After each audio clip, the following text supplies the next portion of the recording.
ጤና ይስጥልን የዚህ ቻናል ቤተሰቦች እንደምን አላችሁ?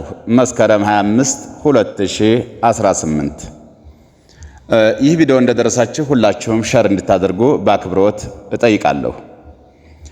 እንግዲህ ከትላንት ወዳ በደቡብ ወሎ መካነ ሰላም ላይ በአንድም ይሁን በሁለተኛው መንገድ ሕይወታቸውን ያጡ የመስጊድ አባቶች አሉ። ነፍሳቸውን በገነት ያድርግልን ማለት ፈልጋለሁ። ነገር ግን በነዱልን በቀደዱልን ቦይ ለመፍሰስ አንቸኩል። ለምሳሌ እንደወሎ ስንመጣ የሙሐመድ ሁሴን የልጅ ልጅ ነኝ። እኔ ግን አሁን የኦርቶዶክስ እምነት ተከታይ ነኝ።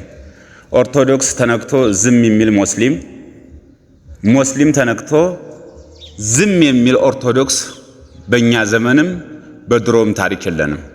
ይህንን ልነግራችሁ ላሳውቃችሁ ፈልጋለሁ። ይህንን ሴራ ሲሰራልህና ጎርፍ ቦይ ሲቀድልህ የነበረው ከነ ጀነራል ዘውዱ ጋር ተቀምጠው በጦሳ ተራራ ሲሰለጥኑ የነበሩት የእስልምና እምነት ባለቤቶች ወሎያዊ ባህሪ የሌላቸው የአባገዳ ስርዓትን ይዘው የመጡ መንግስታዊ ተልእኮ ይዘው የመጡ ሰዎች አይታችኋል። በስልጠናም በትጥቅም የታገዘ ማንነት ሲያደርጉ ቆይተዋል። እሱ ብቻ አይደለም የሚገርመን፣ ማድረግ ካለብንና መሆን ያለበትን ነገር እንነጋገር ከተባለ መንግስት እየተሸነፈ በሄደበት ጦሩ እየተበተነበት በሄደበት ሰዓት ላይ እንደወሎ ሙስሊምና ክርስቲያኑን ከፋፍሎ ለማባላት ይፈልጋል። ነገር ግን ወደ ሙስሊም የሚተኩስ ፋኖ አንድም የለም።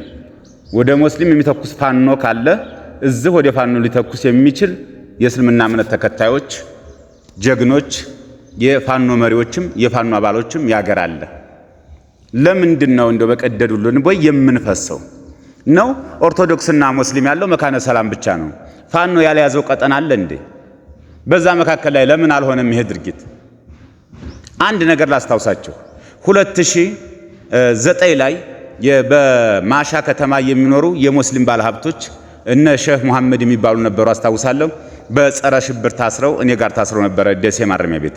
እነዛ ሙስሊሞች የታሰሩት ግን አንድም ጥፋት አንድም ወንጀል ኖሮባቸው ሳይሆን በሀብትም በንብረትም በግብር ክፍያ የተነሳ ከመንግስት ጋር አለመግባባት መልካምነታቸውን ሲመለከት የነበረ አካል መንግስት እነዚህን ሰዎች በምን አይነት አግባብ እንሰራቸው፣ በምን አይነት አግባብ አስረን ንብረታቸውን እንውረስ ብሎ ሂሳብ ሰራ። ይህን እውነት ነው የምነግራችሁ። እግዚአብሔርን ብዬ የማሻ ሰዎች ካላችሁ ታስታውሳላችሁ አላችሁ። እነ ሼህ መሐመድ የሚል መዝገብ ያላቸው 17 የሙስሊም አባቶች የሙስሊም ኢማሞች ናቸው። እነዛን ሰዎች መንግስት እነዛን ለማሰር ሲፈልግ የማሻ ገብርኤል ቤተክርስቲያንን በራሱ ዘበኛ አቃጠለው።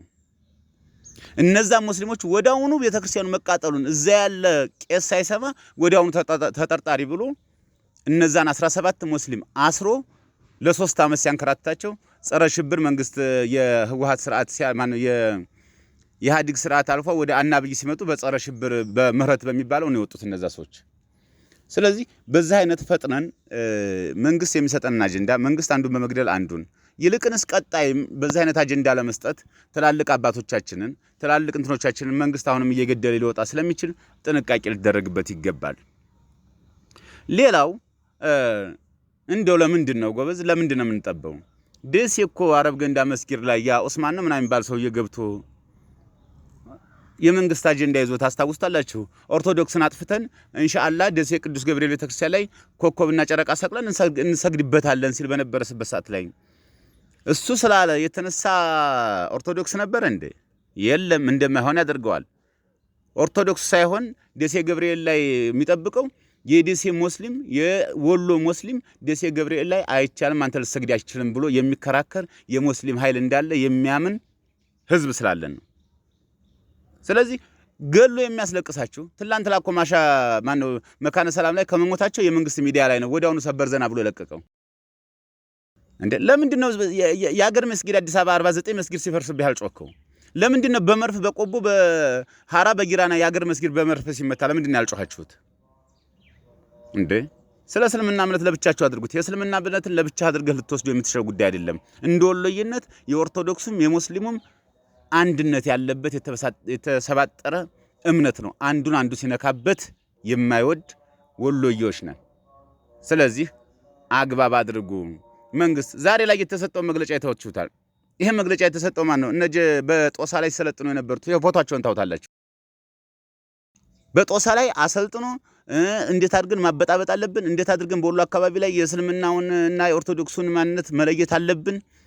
ወሎ ክልል፣ ወሎ ራያ፣ ቆለኛ፣ ደገኛ፣ እስልምና ክርስትና በሚል አጀንዳ ሲሰጥ ከረመ። መጨረሻ ላይ ግን በእንደዚህ አይነት ብጥብጥ እናነሳለን አለ። ዛሬ ላይ የደሴን የከለላ ወረዳ ከመንግስት ጋር ሆነን እንዋጋለን ምናምን። እሱ የእውነት የፋኖ ውጊያ የምነግራችሁ ነገር ፋኖ ቢተወው ፈጣሪ አይተወውም። ውጊያውን ልንገራችሁ የእውነት ስለሆነ ማለት ነው። የፈረሰው ያለቁት በወለጋ ስንቱ ሙስሊም ሲታረር ለምን አልጮኻችሁ? መርጦ አልቃሽ አትሁኑ ለማለት እፈልጋለሁ።